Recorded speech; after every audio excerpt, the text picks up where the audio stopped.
Hello everyone, good morning সবাইকে। কেমন আছেন সবাই? আশা করি সবাই ভালো আছেন। আমরা আলহামদুলিল্লাহ ভালো আছি। তো আজকে হলো বুধবার আর এখন সকাল 8টার মতো বাজে। তো আমি সকালে ব্রেকফাস্টের জন্য রুটি বানিয়ে নিচ্ছি, ব্রেকফাস্ট প্লাস মেয়েকে স্কুলে দেওয়ার জন্য টিফিনে।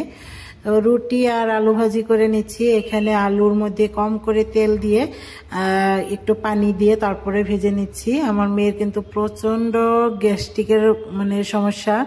ও শুধু ভাজা পোড়া খায়, ওই জন্য ওর মাঝে মধ্যেই অনেক বেশি পেটের মধ্যে ব্যথা করে। ওই জন্য এভাবে স্পেশালি আমি ভাজি করি মাঝে মধ্যে।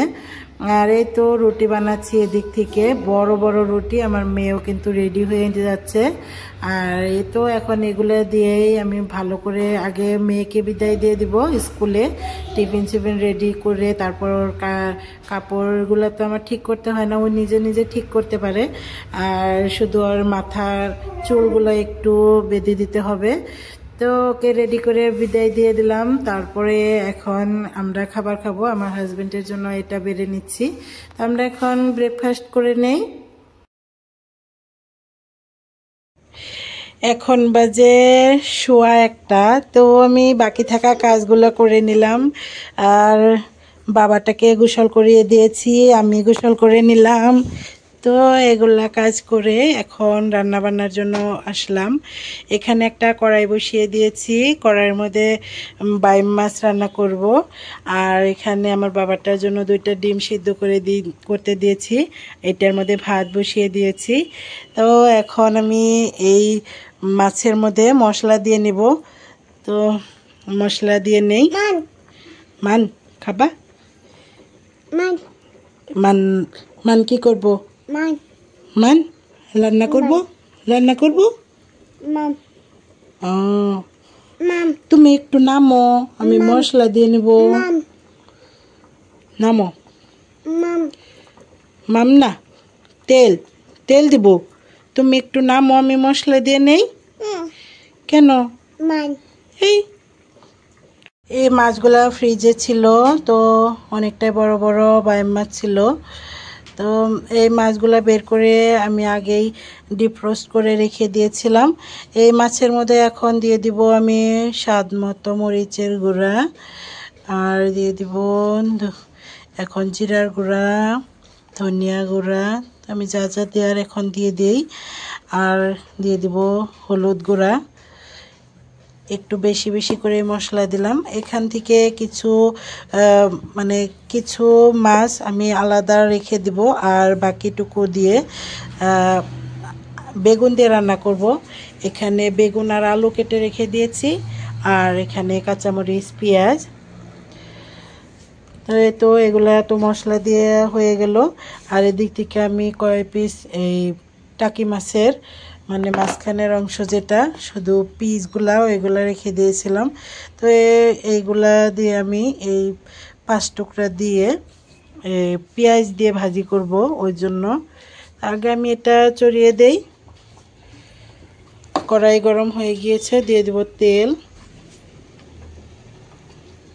তেল দিয়ে দিলাম। এখন তেলটা একটু গরম হয়ে যাক। গরম হয়ে গিয়েছে, এখন দিয়ে দেই জিরা। জিরাও কিন্তু ফুটতে শুরু করেছে, এই জিরা ভাজা হয়ে গিয়েছে। দিয়ে এখন পেঁয়াজও লাল লাল করে ভাজা হয়ে গিয়েছে। তো মাছের পেঁয়াজ একবারে বেরেস্তা করার দরকার নাই। এখন এই মশলা দিয়ে রাখা এই মাছগুলো দিয়ে দিব। এখানে কিন্তু কাঁচামরিচও দিয়েছি উপর থেকে।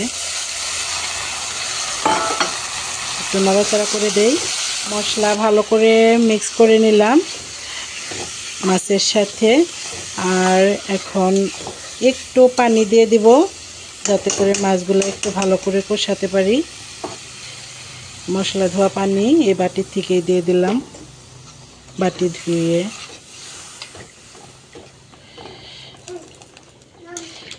এই মাছগুলা কিন্তু একদমই ধিমি আছে রান্না করব। দেখুন এই মাছগুলা বাইম মাছ কিন্তু অনেকটাই শক্ত হয়, তো ওই জন্য ধিমি আছে এই পানি দিয়ে ভালো করে এখন কষিয়ে নেব। কি খাও? আন্ডা খাও। খাও। তুমি আন্ডা পছন্দ করো? বাবা কি আন্ডা খায়? কি খাও? তোমার নাম কি? আয়ান। তোমার নাম কি? উলি বাবা। এখন কি খাও? দেখি। আয়ান। কি খান? আন্ডা।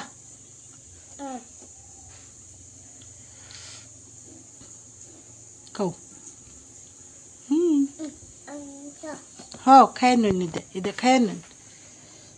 তারপর লাটটা দিয়ে দেবো যদি খাওয়ালুন। ও আন্ডার খোলা খায়, এই তো কুসুম কুসুম রেখে দিয়েছে। আর যদি খাইতে পারে তো এই ডিমটাও একটু করে দিব, আর খেতে না পারলে দেব না, অর্ধেক করে দেব। দেখি অনেকটাই কমে গিয়েছে, মানে মনে হয় মাছও সিদ্ধ হয়ে গিয়েছে। তো এখন এখান থেকে কিছু মাছ আমি তুলে রাখবো,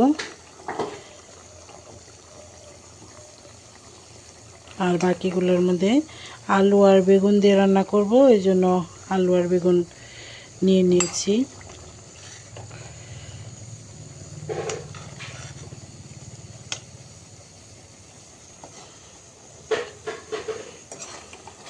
এখন আলু আর বেগুন দিয়ে দিই, এই মাছের উপরে দিয়ে দিলাম, কারণ বাইম মাছ যতটাই সিদ্ধ হোক না কেন ভাঙার জন্য কিন্তু আরও রান্না হতে হয়, মানে ভাঙে না সহজে, এটাই বলতে চাইছি।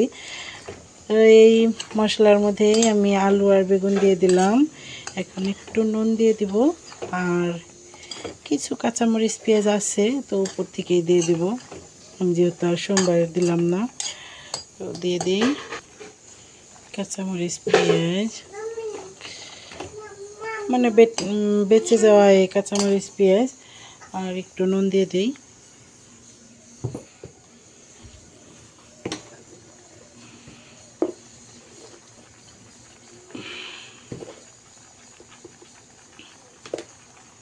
এটা কিন্তু তরকারি হবে, তো কাঁচামরিচ পেঁয়াজ, এমনিতে এই বাইম মাছ দিয়ে বেগুনের বিরন বানালে কিন্তু ভালো হয়, মানে যেটা একবারে ঝোল ছাড়া, মানে চ্যাপচ্যাপা একটু একটু ঝোল থাকা ওই বিরন বানালেও ভালো লাগে। তো আমি যেহেতু দুপুরে ঝোল কোনো কিছু আর বানালাম না, আমার হাজব্যান্ডের তো আবার একটু ঝোল না হলে চলবে না, ওই জন্য আমি এটা তরকারি বানাবো ঝোল দিয়ে, যেভাবে রেগুলার তরকারি বানাই মাছের তরকারি। এখন এগুলাও ভালো করে এভাবেই কষাতে থাক, আমি ঢাকনা দিয়ে ঢেকে দেই। লো আছে এই বেগুন আলুগুলা ভালো করে কষিয়ে নিই আগে।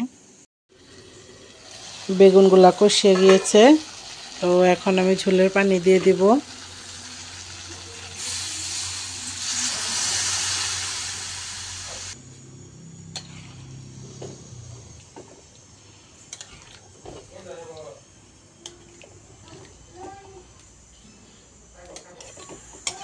পরিমাণ মতো ঝোলের পানি দিয়ে দিলাম, আর এরই মধ্যে আমার হাজব্যান্ড চলে আসছে, যেহেতু আমার রান্নাবান্না একটু দেরিতে হচ্ছে আজকে, তো ও এসে বলছে এক জায়গায় বলে যেতে হবে, তো ওই জন্য আমি যে মাছগুলো রেখে দিয়েছিলাম মাছ রান্না করার জন্য, মানে টাকি মাছ পেঁয়াজ দিয়ে ভাজা বানাবো বলছিলাম, ওইটা আমি অন্য একটা কড়াই বসিয়ে দিয়েছি।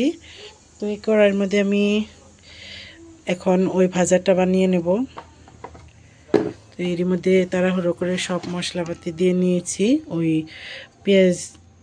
পেঁয়াজ কাঁচামরিচ হলুদ নুন তারপরে হলো জিরা গুঁড়া, তো সব কিছু একসাথে দিয়ে মাছের উপরে সব কিছু দিয়েছি। এই তো এখন এটা শুধু এটার মধ্যে ঢেলে দিয়ে তেলের মধ্যে শুধু ভেজে নেব।